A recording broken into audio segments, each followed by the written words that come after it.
Hey, welcome to another Chef Knives to Go quick look product review episode. So what we're looking at this time is the Konosuke Ebony handled Awagami or blue number 2 Gyuto 240mm knife.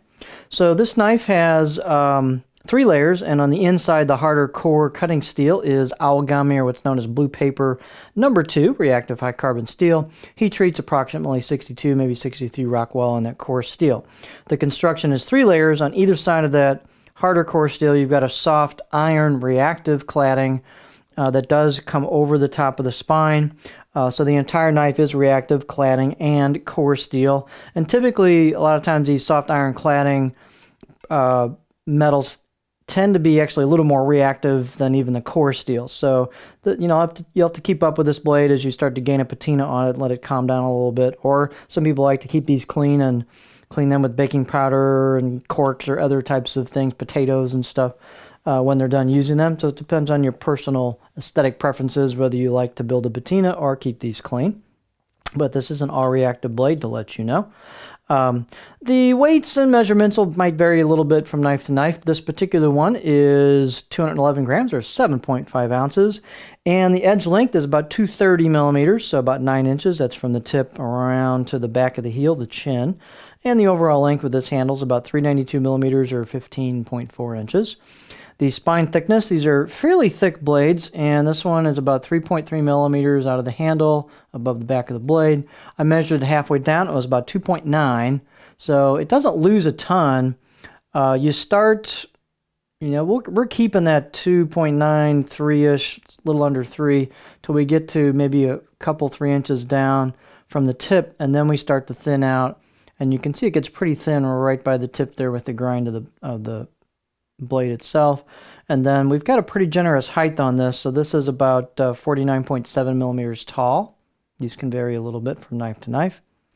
Handle type is very nicely done. Octagonal ambidextrous key ebony wood with a laurel wood ferrule. So super nice fit and finish on these. Real tight handle install with the tang. Very clean install. These handles are beautifully done. They've got a little bulbous end there to soften up the butt end of it. Crisp corners on these facets, just beautifully done. They're fairly narrow handles overall, plus they're kind of thin and tall instead of kind of squarish in profile cross section. So this about 70 millimeters, maybe 2.75 inches circumference right here where the two woods meet.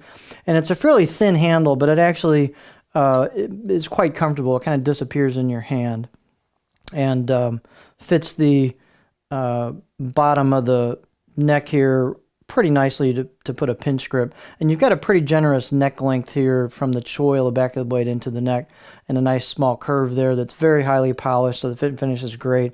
Perfect spot to put your finger there for a pinch grip.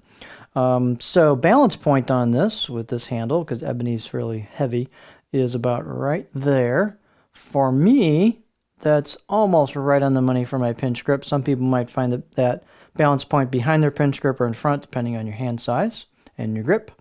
So that gives this a little bit of a hefty feel to it. It's about 7.5 ounces, but some of that's concentrated in the back of the blade and the handle, but still gives you a little bit of a balance to some, chopping power. The fit and finish on these is very, very, very well done.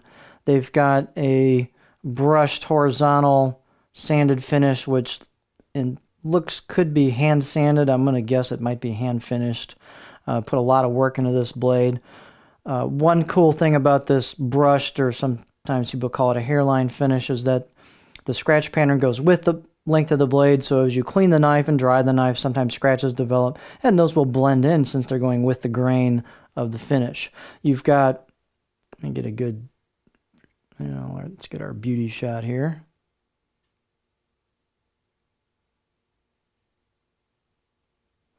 There we go. So this has hand chiseled kanji. You can feel that when you run your fingers across on the right side of the blade as you hold it. The left side of the blade has some embossed kanji on it as well. And by the way, the 210 does as well. I forgot to mention that. You've got excellent fit and finish on this. The scratch pattern is beautifully done. You've got a highly polished and rounded spine. You've got a highly polished and rounded choil into the neck, and so really comfortable there. These have pretty nice edge on them. I'm going to give them 6 out of 10 on my scale. Very stiff blade, very straight. Handle install, just a quick note, this little gap here where the tang goes into the handle is known as the maki, or machi, depending on your pronunciation. That's kind of a nod to an old school style handle install. It looks really cool in my opinion, but there's not a mistake there. That's an ode to older style handle installs or more traditional handle installs. Let's look at the profile on this thing.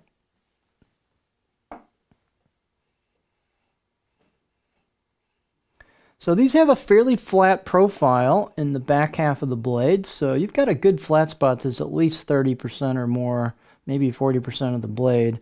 And so you've got a nice spot towards the middle and back for chopping. You've got some little more aggressive belly towards the tip, so I can still get pretty high with this thing. So it'll rock pretty nicely. It's got a nice chopping section, nice middle section. So this will really handle quite a few techniques. Nice smooth profile. Kind of comes into a stop, but a gentle stop at the heel. Just beautifully done. If you're on the product page to get to this video, you might check the reviews on there, and one of our longtime Chef Knives to Go forum guys, Joe, wrote a really nice review in our chefknivesToGoforums.com, and it'd be worth checking out. He writes great reviews. He's got some great insights. He's a very experienced knife user on this style of knives. So he commented on some of the shapes on this compared to some of his other Konosuke knives. He's a big Konosuke fan.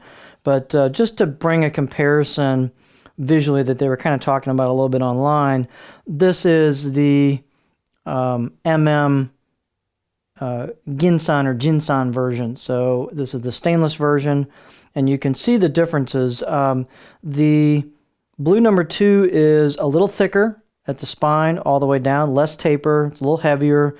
It's about 2 millimeters taller than this one. And then also the tip, you can see this tends to carry the blue number 2, this top one is this review, this tends to carry a fair amount of height all the way down to the tip versus a little more traditional Konosuke style. You've got a little bit more of a pointed tip, and the spine kind of loses some height a little bit more as you go towards the tip. So this has a kind of a slightly Santoku-esque, kind of reminiscent of that, but I shouldn't throw it quite into that ballpark. But you can see there's a lot more height on the tip towards the front. Profile-wise, the blue has actually got a little bit more of a flat area than the Ginsan does. But both really nice knives, but you can see they're just a bit different. So I just wanted to kind of put that on the board. They're pretty close, within a couple of 3 millimeters of length on the edge, but you can see the blue number 2 has a longer neck to it by quite a bit.